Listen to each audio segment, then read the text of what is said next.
Hello and welcome to my podcast, Pulling Back the Curtain with Vinny Ali.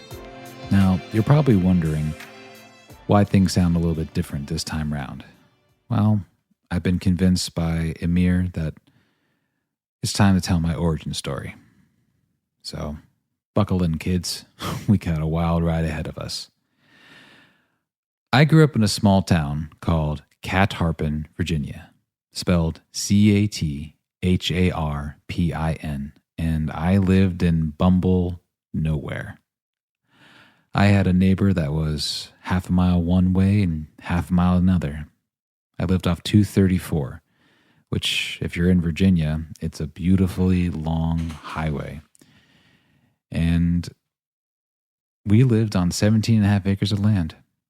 We had beautiful sights and we had a lake, barns, mountain background, and trees. But we also had a tyrant that would live there. And you guessed it, it was my dad. He was my first bully ever. Right from the start, he would find ways to make me feel small. He always felt the need to be conditional, His love for me, for my mom, and my sister was all conditional of what we could do for him. He was the breadwinner. He worked 6, 7, 9 days a week. There were times where he would work sun up to sundown, 12 hours, or work 9 days in a row, 12 days in a row. You never knew. He was in the food service business, and he was very good at it. He always came home for the major part of my life around 7 p.m. And you never knew if you were going to have World War III or peace when he came home. The man is a functioning, walking alcoholic. Go figure, right? Long story short, he grew up in a third world country called Bangladesh. He was the youngest of a lot of kids and a stepson, so he never really felt loved very well by his father. His father, who was much older than him. Quick story about grandfather Zulfikar, whom I'm named after.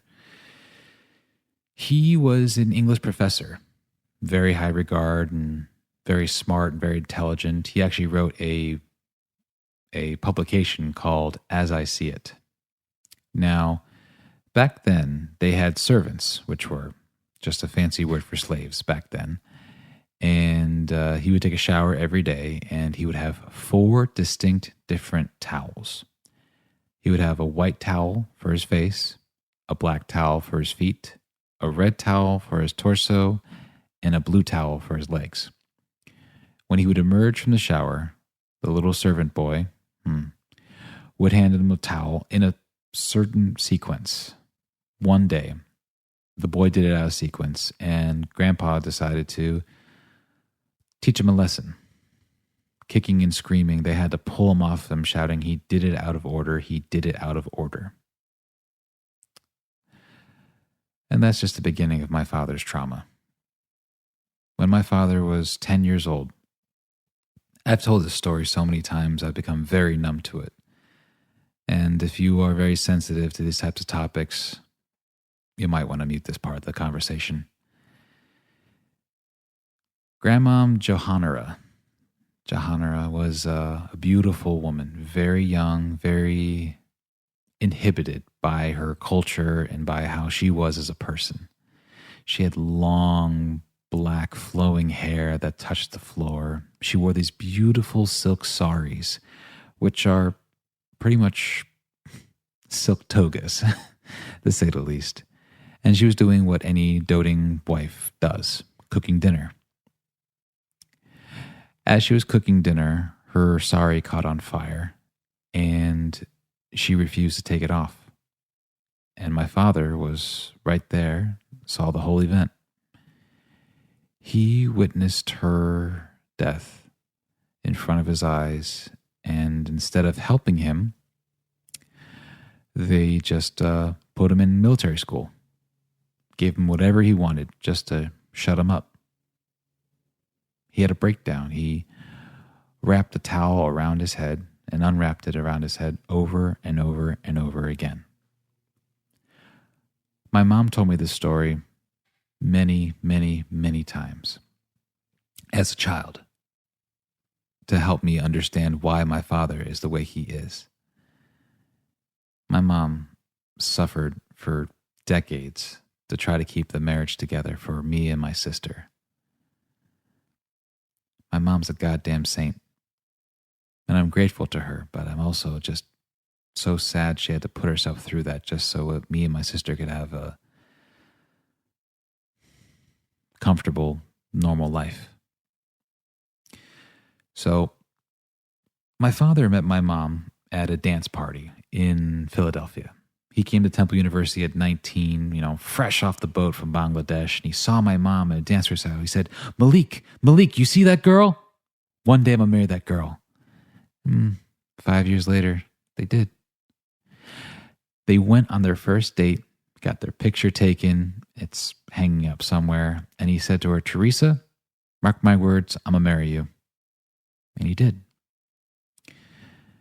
Neither side accepted them because they were different cultures. My Italian side said, oh, well, he should convert to Roman Catholicism. And my father said, oh, well, Teresa should convert to Muslim, so we'll accept her. But they said, no, we love each other. We're good for each other. And they packed up all their belongings and moved to Virginia. First to Fairfax, where my mom went to nursing school, where my mom became a nurse at Fairfax Hospital. And then eventually we moved to Catharpin, Virginia. 17.5 acres of land, bumblefuck nowhere, with a lake in the back, barns, and we even had a peacock, because apparently peacocks are fantastic guard animals. They make a lot of noise, if you didn't know. And the blue ones are actually the males. And from there, I learned how to either accept things or agree with things, which is my philosophy on life, pretty much. Rarely get to do the both. Living in the middle of nowhere, you could either play outside, and which I did a lot. I had two best friends, Bo and Max. Bo was a golden retriever husky mix, very sweet boy. And then there was Max, my German shepherd. He was a rejected purebred because his nose wasn't quite right. But he was the best friend I ever had. He listened to me more than anyone else in the world, and he accepted me for me. As the years go by, I got more into TV and movies, and that's how I got my education. A lot of people say that I'm very articulate, and part of it's just from my education into the human condition through, cinema. That and watching my dad. I had to watch him like a hawk. As my buddy Joshua Mealy Hagen always says, I is a sponge. I observe and absorb information. And I had to. I had to watch my dad with my eyes and my ears because anything could set him off. He would drink 6 bottles of Chianti a week, countless many other drinks while on the job because, I couldn't guess, my dad's a functioning alcoholic. And he would use verbal and emotional abuse to get what he wanted because nobody corrected him. His mom was the only one that truly accepted him for him and loved him unconditionally until he met my mom. In a lot of respects, I agree with my mom that he saw her as his mom and saw me and my sister as competition for her attention and her love. It's been an ongoing battle to just accept my father for who he is, and he'll never change. To accept my sister for who she is, and she will never change. Even though my sister says I'm very much like my father, I'm not. I'm more like my mom. I may look like him on the outside, and I'm grateful for that charm and that nice aesthetic. But, Mom, I'm you 60%, sometimes 70%. And the older I get, the hope I get to be more like you, Mom. Because you taught me how to treat people with respect and dignity and be, as you always say, a good citizen of the world. As the years go by, I'm finding out more about the world through cinema. I got into sports, soccer, baseball, basketball, bowling, whatever I get myself into. Mom made it a point to get me out of that fucking house because the more I was out of the house, the more free I could be. Piano lessons, singing lessons. It wasn't until much later, until I was about 15 years old, when I discovered my love for theater. There was this really pretty girl, and she was like, well, I got to go to drama club. So I was like, why don't I go with you to drama club? She had blonde hair, blue eyes, and she was shaped like a Coke bottle, like a really nice Coke bottle. And I improvised a scene where I was at a park bench and I really had to pee, and I ended up just like throwing the park bench improvisational wise. And I lost the girl, but I found the passion. Some have argued that my love for theater is my mistress, and that's what keeps me from having a partner in life. And that might be true. Or I just haven't found the right one that accepts me for me.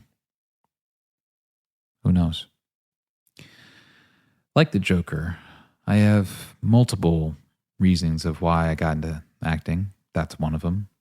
Another one was Enemy of the State with, what's that gentleman's name? Gene Hackman. Thank you. Gene Hackman and William Smith. There was a moment where he makes a phone call. Will Smith makes a phone call, and he's like, what happened to the building? You made a phone call. Gene Hackman says, I blew up the building. And that scene just kept ringing in my ears and like kept doing it for fun. And I was like, that could be a fun thing to do, to be an actor, to have those moments.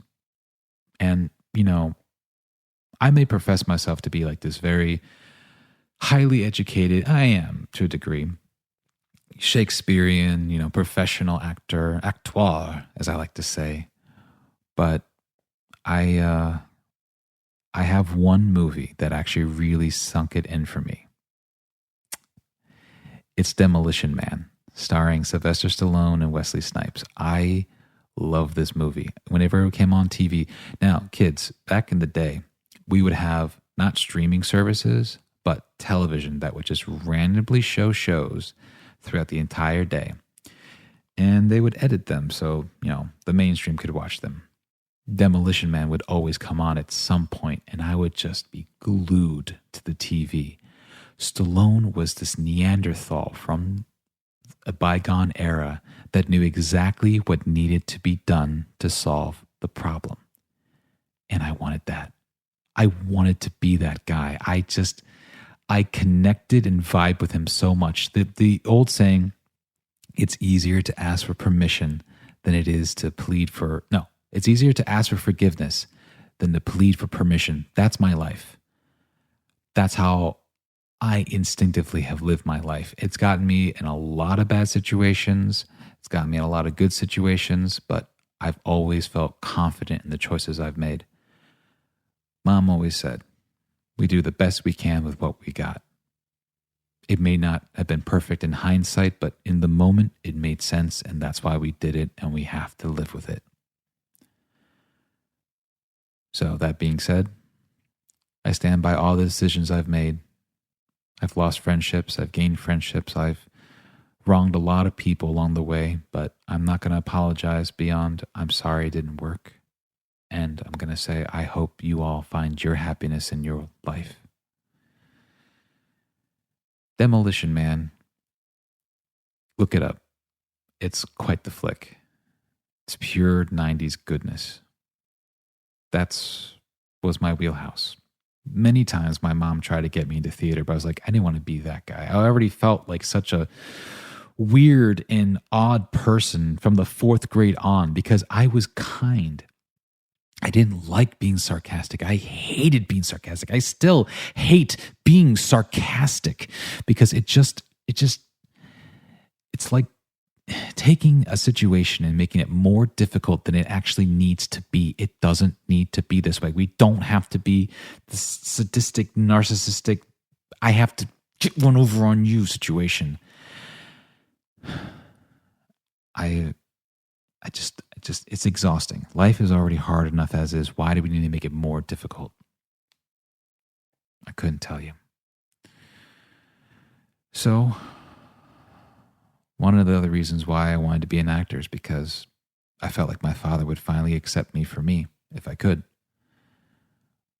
We would always watch these 2 movies back to back. It would either be Gladiator, then The Patriot, or The Patriot, then Gladiator. And those 2 movies epitomize what it meant to be a man, a father. And that's what I wanted in my life. I wanted a father. So I looked to, I know, Mel Gibson's crazy, no doubt. But in The Patriot, he is a fucking father. And I wanted that. And I felt like if I could be a successful actor, because that's when we all get together, watch movies and TV shows together, then he would actually accept me and believe in me, and I could just let this huge chip on my shoulder just fall. But that didn't quite happen. Through middle school and high school, I did plays and musicals. I got into everything I could get into, but I kept feeling like I was being not quite utilized my full potential. I remember one time I was in drama class, and we improvised every single day. I would like just be bold. I was fearless. I had the balls of a freaking tiger. And one day I bombed so bad that my friend Joseph Daughtry, Joe, if I'm pronouncing your last name wrong, I'm so sorry. Anyway, he says to Mrs. Myers, like, he's like, no, you're not doing it right. You're messing up. And he's like, no, Mrs. Myers, he needs to hear this. He needs to know that he's not doing well. And I walked right up to him. I looked him straight in the eye, and I shook his hand, and I said, thank you. Thank you for your honesty. That story will come back later on, I promise. He respected me enough to tell me the truth, and I am so grateful for constructive criticism when it comes to my art, because I am always trying to get better. I am always trying to get to the next level. I will find a goddamn silver lining in every single project I do that makes me a better actor, a better storyteller, a better listener, because that is my whole life goal. To be a successful leader. And a good leader knows when to listen, knows when to be gentle, and knows when to take action when even when it hurts you to do so. So high school was a blur. There was one guy, Thomas A. Bridgewood. He was, I like to say, Vinny 2.0. He was smarter, better looking, more charismatic. He kind of was like an Enrique Iglesias type of guy. He actually got to play Bernardo in West Side Story, which is the lead. And I got to understudy for him during the production a little bit, but I couldn't sing. I could act. I could dance because I could fight. All those years of Taekwondo and every sport I've ever been in gave me this wonderful natural ability just to pick up movement. I mean, that's one of the reasons why I love action movies. It's the movement, the fluidity, the reasoning behind everything. Nothing is wasted. That Flow state fascinates me. And he just kept getting different roles, but whenever I got my role and whenever I performed, I fucking showed him. I showed the world I was good. I was in a play called Jimmy Brunel's The Apple. It was a one-act show where I played a character named Moonshot,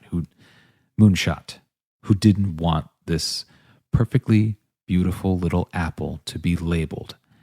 And I performed it in a way that I was actually thinking and processing for the first time. And I won an award for Best Actor. I was so embarrassed and so confused by this whole thing. I was like Tony Shalhoub, there's been some terrible mistake. I'm not supposed to win. That comes from growing up in a house where you were killing your mother when you had bad grades. You were killing your mother when you wouldn't do as you were told, and you weren't perfect every single night when 7 o'clock rolled around.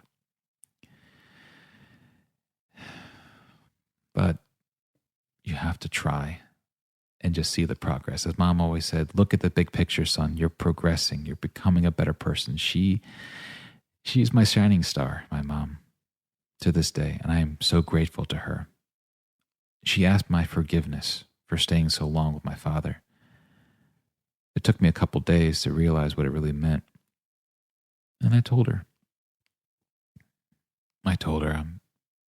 I'm grateful, but I'm also sad that you felt like you had to do that.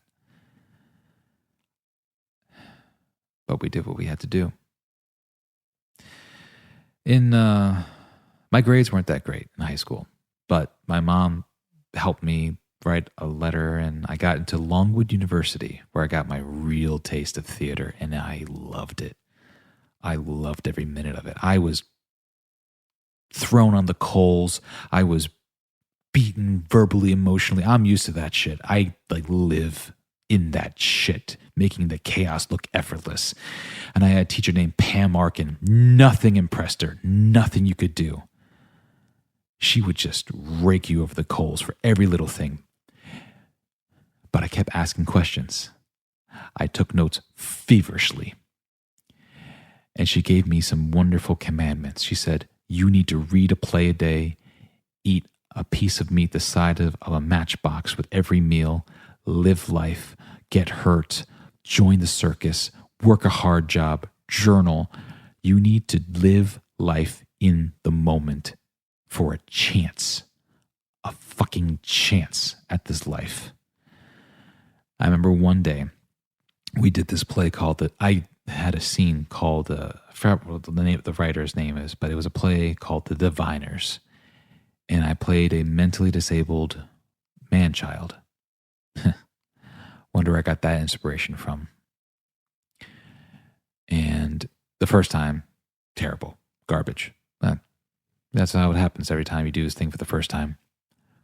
But after rehearsing and working at it, I performed it with a scene partner, and Pam Arkin said something, and you could just tell she was just like straining to say this. She had to hold it all back, and she said to me, that was very nice. It was very sincere.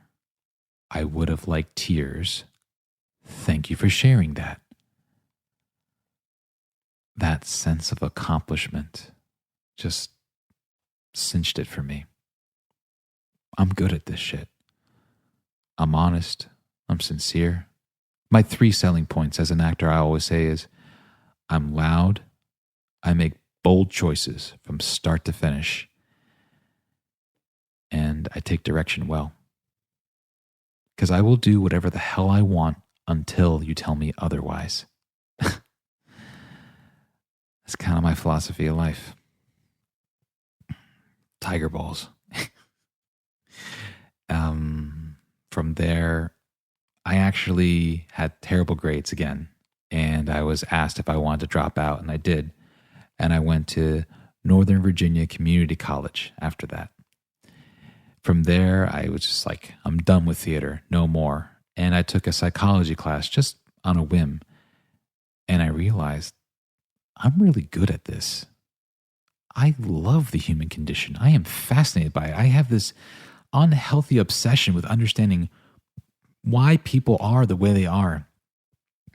And from there, I realized, I'm going to be a psychiatrist. I'm going to be a psychologist. That's what I'm going to do. No problem. On a whim, though, they had a production of Othello at the Woodbridge location. And I thought, what the hell? I'll give it a shot, just for fun. I landed the role of Othello. I played one of Shakespeare's greatest heroes. Well, depends how you look at it. And it was a magnificent performance. I grew so much as an actor. And from there, I met up with a couple filmmakers that wanted to do a short for a class project. And it was just uphill from there. Back in the game again. I was out of the game. I was done, but like Pacino, they keep pulling me back in. Once I graduated with my associate's degree, I got automatic acceptance to George Mason University. GMU, shout out. And I was hanging out with friends and, I found out about this program called New Century College. Now, with New Century College, you could just make your own degree. So I thought to myself, well, I love psychology and I love theater. And psychology studies the human condition and theater expresses it. Why not do both? That way, I can help my clients through expressing themselves effectively and learn how to really listen with their eyes and their ears. Starting to see a theme here, huh? So I got into theater game back again, but I was doing more psychology. I didn't stay in the theater like all the other guys because I couldn't do it. I had to be outside. I had to do ultimate frisbee. I had to do tai chi. I had to do judo. I had to do kung fu. That's a whole different story for another day. And I found myself just knee deep in it, doing more theater and just loving life and just really enjoying it. I did a play called The Exonerated, where I play a character named David Keaton. And David was wrongfully accused of murder and sent to jail. And in there, I lost my love of Christ, but then I found it again through this one moment where I'm going out in the yard and, there's the electric chair showing and it's just right there.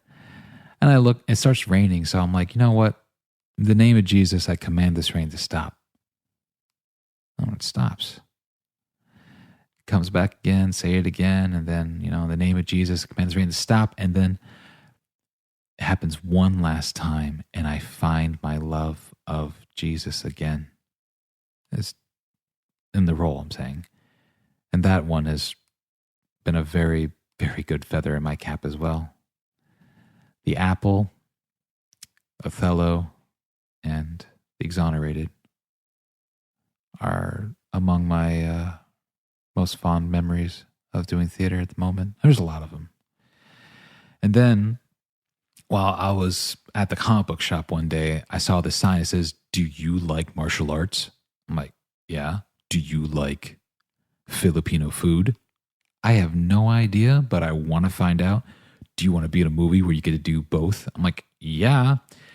So there was a movie called The Amulet by Terrible Pictures. You can find it on IMDb and on YouTube somewhere. And I got to play a character named Cesar, who is this Filipino stick fighter. And it was awesome. I got to learn how to stick fight with 2 sticks, and I got to die on camera and everything. It was a great experience. It was my first full-length movie. And then after that, I ran into an old buddy of mine, John Tucker. John Tucker is my why not guy. I'm like, why are we going to do this? And he would say, why not? And that was enough for me to do it. I was actually the best man at his wedding. Good dude. Lives in Louisiana. Married, got a beautiful baby now. Well, he's on this project called 36 Miles, which is a short zombie film. And it was the first short film I ever did. And I got to play a character named Ali. He spoke this way.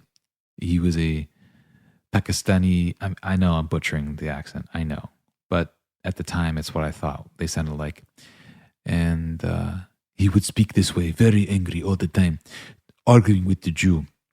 There was an atheist, a Jewish man, and an atheist and a Catholic, all trying to survive the zombie apocalypse.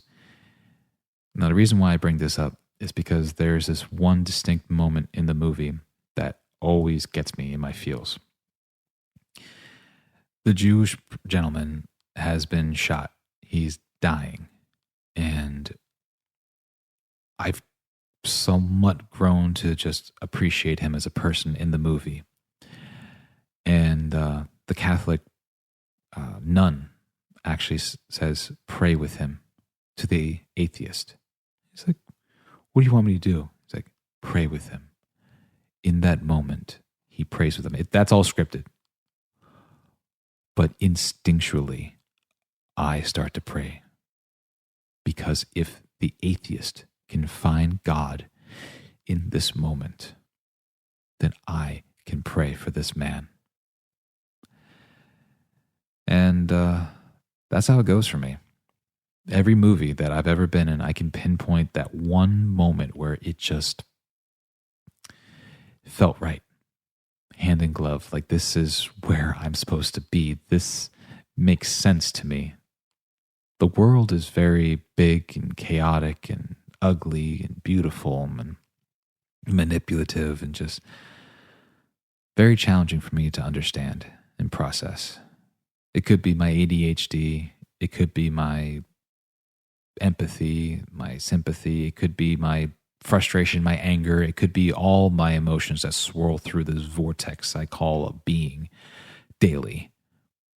But when I'm on set, when I'm behind a microphone, when I am doing what I was put on this earth to do, the world doesn't seem so scary and feels warm and welcoming and important to do.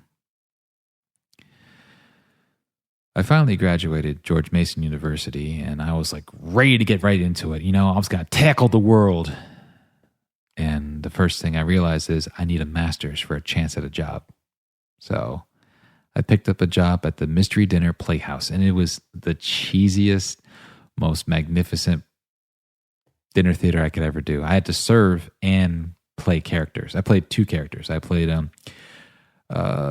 Frank Salerno, the chief executive officer, old Brown Eyes himself. And then my character would die, and I come back as, I am Sal, and I'm trying to become the best busboy in the world. For you see, at the Starlight, it goes busboy, manager, owner. So that's the goal. And I just started getting more into film, and I found this wonderful group that were just crazy horror film fanatics. They would shoot every single Saturday. These zombie and vampire and whatever else they were just shooting films and productions. We're going to actually interview Ryan Parsons from Bad Moon Productions, who was that owner, later this in a couple upcoming episode. And Condemned Productions with Coven de la Cruz, who was a fantastic FX production guy. I don't know if he's still working. But I would shoot with them, and that's how I kept myself sharp. I was constantly covered in makeup and grime and everything. And what was funny to me is like every time we did projects, I was the one with most authentic gear.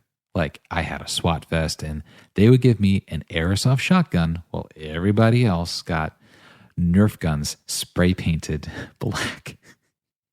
We had the cops called on us so many times, and I was always like, "Oh, I'm the brown guy and a bunch of white people. I'm gonna get arrested. I'm gonna go to jail." No, please, no. Growing up in Virginia was a hoot. As time progressed, I would work multiple part-time jobs. Substitute teaching, macaroni grill, et cetera, et cetera. And I was auditioning one day for this trilogy. You can look this up on Netflix. This is an actual thing. The first one was called Ninjas versus Zombies. than ninjas versus vampires, ninjas versus monsters. I grew up in the supernatural age where people love this type of stuff. So I go in audition for ninjas versus vampires, and my character is like the king of all vampires. So I go in there and I just freaking bring down the motherfucking house that I own these guys, that I am millennia old, and these guys are decades, not even 2 decades old. They can't hold a candle to me because I am the OG, right behind Dracula. And I get out of the audition, and I was the only one that ever did that. I noticed this gigantic Marine guy, like freaking Colonel Guile looking guy, and I was like, he's going to get this fucking role.